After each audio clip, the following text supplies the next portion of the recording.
Hey, this is the first chapter of my novel, The Eagle Inside. My smile is perfect. I should know. I've practiced it. It was enough to make her think I was interested. The girl at the bar was 18, 19, a few years younger than me, but I could tell from the way she looked me up and down she was desperate. Dressed in tight jeans and a white blouse, she caught me looking as I walked into the pub and smiled, just on one side, while she pushed her blonde hair behind her ear. There was room at the bar, but I stood near her, close enough that she'd smell my aftershave, maybe feel my breath down her neck. She talked to her friend, a brunette with a spotty, spatula-shaped chin, but her eyes were over her shoulder on me. After a minute she turned and waited. She wanted me to make the first move, to ask what her name was or buy her a drink. I turned to the barman, as if he'd said something. The guy was young and lanky, face like a milk bottle, dangly arms. He wore a black shirt over gaudy orange. "What can I get you?" he said. I smiled, a different one from the one I gave the girl. I call this one free C, which is when I've just met someone, usually a man. The one I gave the girl is 2A, flirting. "Pint, please," I said. He took a glass from below the bar, clinking to others and saying, "Shit, must be new." Shitty dance music thumped out from small black speakers in the corners of the room. It's loud, so I had to raise my voice. "I used to come in here years ago," I said, not being in ages. "Oh yeah," he said. He pushed a smudged glass under the tap. "I've only been here about 4 months now." "It's a nice place," I said, which was a lie. The pub's an armpit.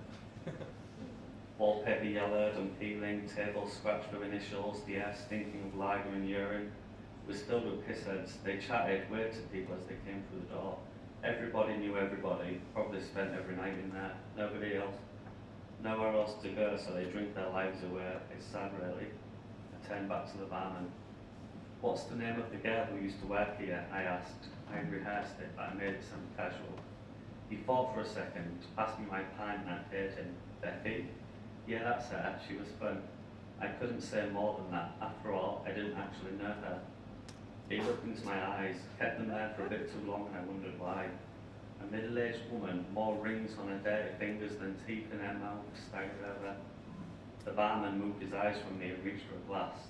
I saw a football shirt beneath his top. I didn't recognise the badge, but I made a point of remembering it. The carpet was sticky beneath my shoes as I crossed the room. I sat by the wall, alone, on a seat with the padding poking out. Across from me, the group around the table covered in empty glasses shouted over one another. "Weather's been mental lately." "I'm proper boiling here. You boiling?" "Hey," said a man in the dark puffer jacket. "Who's that over there?" They turned towards me and I looked out the window. I didn't feel safe. Outside, the blackened road was barely lit by orange street lights, and as a bus hurried along, a stream of crisp packets floated up its way. I was on the Orchard Park estate, an area of crime, drug addicts and more crime. I'd have avoided it if I could. When I looked back, the group had changed subjects and I was forgotten, invisible, just the way I like it. Above the bar was a clock with a cracked face. It was almost 7. He was there. An old man with a beer belly came in, his weight supported by what must have been a strong walking stick. I kept my head down. I yawned. I always got tired at 7.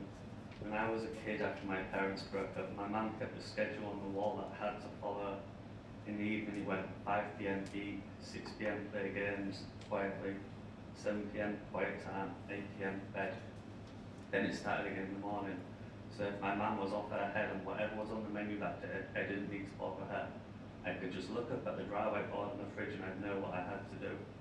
I remember one day in the middle of winter, I was only 5, but it's always stuck with me and I'm scared it always will. We had a big kitchen, marble counters and a floor that should have been white. This was after my parents had broken up.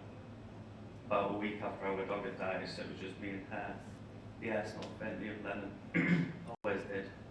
Mum would spray something in the air. Sorry. After she'd had a ciggy. Anyway, just past 7, so I put my blocks under the sink. Sorry, I'm a bit sick. I was only a few bricks away from building a church, but I knew the rules. I shivered. The floor was cold and the net curtains blowing once in the breeze from 2 open windows. Plus I only had on shorts and an old t-shirt too small for me. We were ripping the side that I made bigger by poking my fingers through.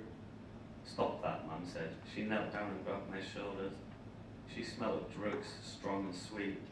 The smell scared me because it meant she'd be different, not herself. Look what you've done, you've ripped your shirt. This, she said, holding the fabric around the hole, is your fault. I guess it was. She got the spray out, pointed it at the ceiling, and the room rained with liquid and had a sickly smell of lemon again. I sat still on the floor, my back against the cupboard under the sink. Quiet time. There was a period when I was allowed to colour or draw in quiet time, but I ruined that by drawing on the wall. Look, I said, pointing at the flower I'd drawn, green leaves and a smiley face. It's for you. I thought she needed cheering up after the dog, but that was a mistake. So that day I did nothing. Mum sat on a stool by the counter, the glossy magazine open in front of her, a bowl full of cereal nearby.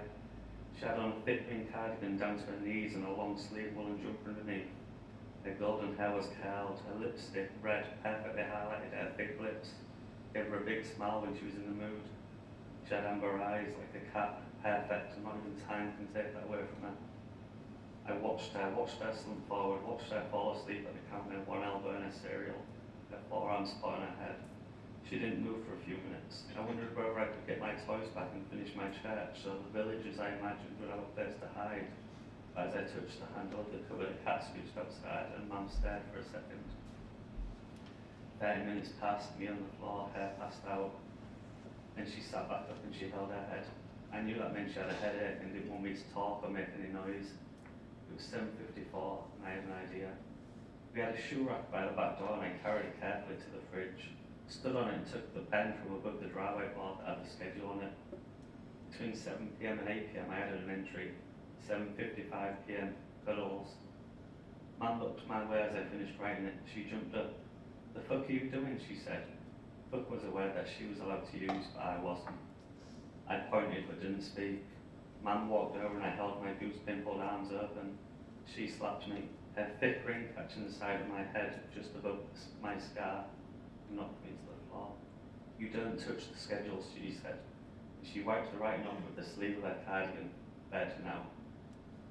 But, I started saying, then a line of warm liquid ran down my face, over my scar, for me to taste metallic on quivering lips. She just stared and I ran out of the room. I trusted her, trusted that she'd see what I did was not an act of vandalism, like drawing her a flower, but was me trying to make her feel better when I had her. Part of it was me wanting to be warm, to feel loved for 5 minutes, and maybe she saw that, saw my selfishness. She's a smart woman, she sees more than she lets on, so it's probably that. We all have a little evil inside us, a dark thought here and there. I wonder if we could get away with it, even just for a second. I'll admit, I always think the worst of people.